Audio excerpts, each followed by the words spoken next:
Hi, I'm Rumee. I run a blockchain for impact company in Nepal.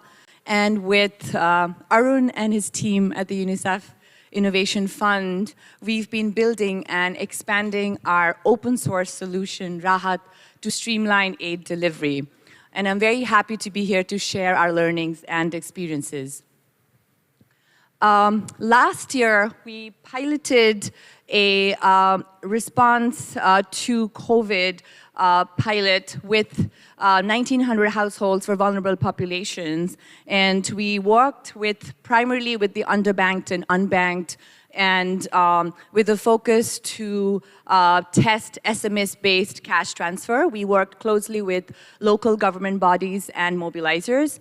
And this monsoon, we've been working with the Danish Red Cross in testing the impact of the solution in anticipatory action. So basically, looking at timely assistance and information in flood zone areas even before the onset of the disaster. So we've been using smart contracts and with verified, predefined climate risk triggers for automated payout and timely information, early warning messages with climate oracles.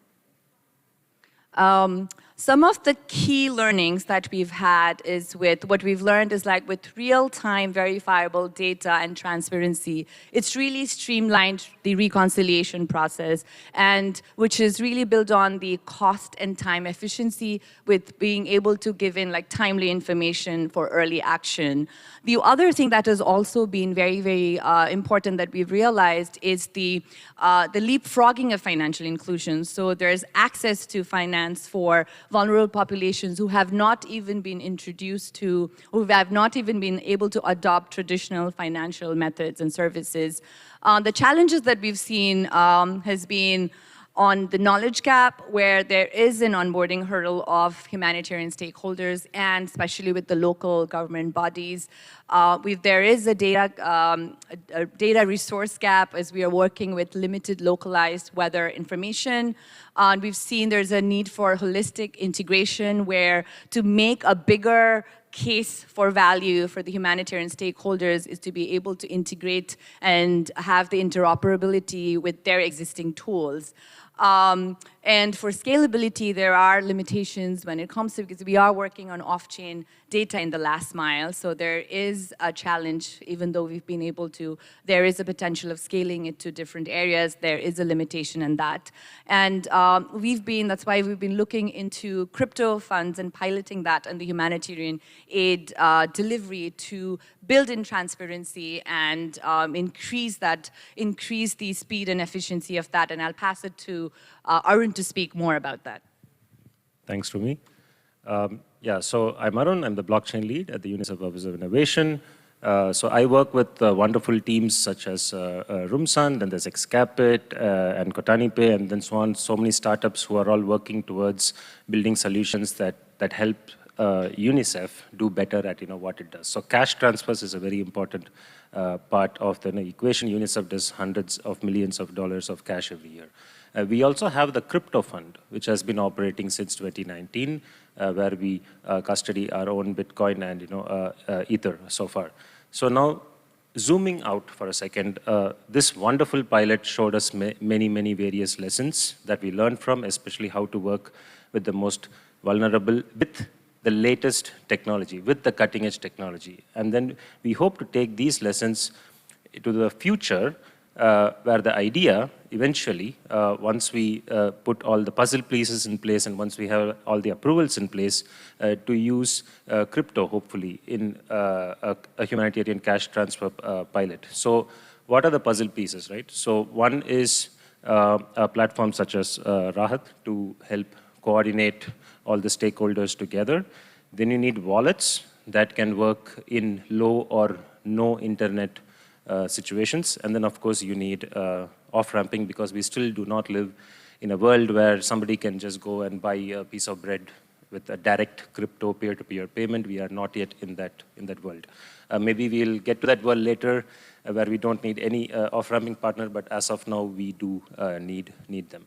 So UNICEF is working to put various of these puzzle pieces together, and then hopefully we'll have something interesting to look forward to, where we can actually trial these things out, and then hopefully bring much needed relief to millions of people worldwide. I think that's about it. Yeah. Thank you.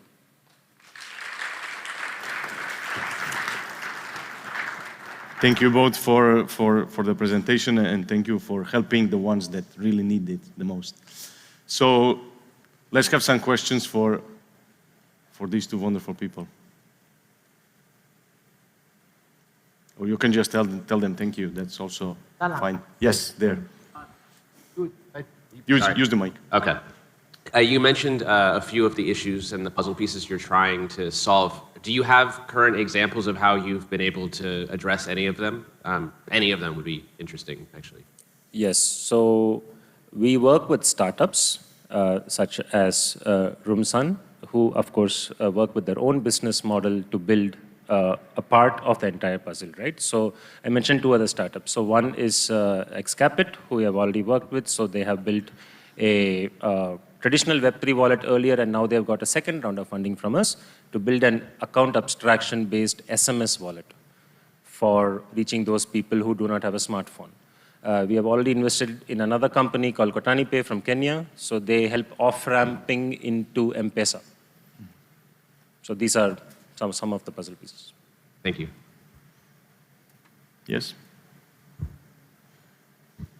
Have you noticed any issues with privacy with these organizations since everything is public? Very good question. Whoever, I mean, can. Yeah, so we've, so in Nepal, we've used a permissioned private chain, and so that sort of we haven't really delved into that piece yet, and that's primarily because of the regulatory challenges we've gotten there. And we're hoping to see if we could work on the crypto piece in more open regulatory areas. But like going into the future, in a public blockchain-based approach, of course, privacy is important. So we are already very clear that we do not want to store personally identifiable information on-chain. And of course, now you have ZK technology and whatever. So we are looking at how, in the future, that can be applied. Yeah. Yes, there's one more question, right? We have time. Hi. I was wondering if you guys went through a process to compare other potential solutions besides the blockchain and Ethereum. I was wondering what that process looked like, what other things you considered, like what the pros and cons of using blockchain were. Was the question, what do we do apart from blockchain? Yeah, have you considered using any other things except from the blockchain for doing the same, right? Okay. But please keep it short. We are. Yes. So the UNICEF Venture Fund works with frontier technology, blockchain being one of them. So we have AI, data science, machine learning, drones. We used to have augmented reality, virtual reality, and we will look at other upcoming future tech as well. So the puzzle pieces are not only blockchain puzzle pieces. So we invest in other startups as well. We have so far done 81, I think, 81 of these. And right now, we have a call out for companies who work in data, trust, and privacy to apply to us for a $100,000 grant. So please look it up. Thank you for sharing that.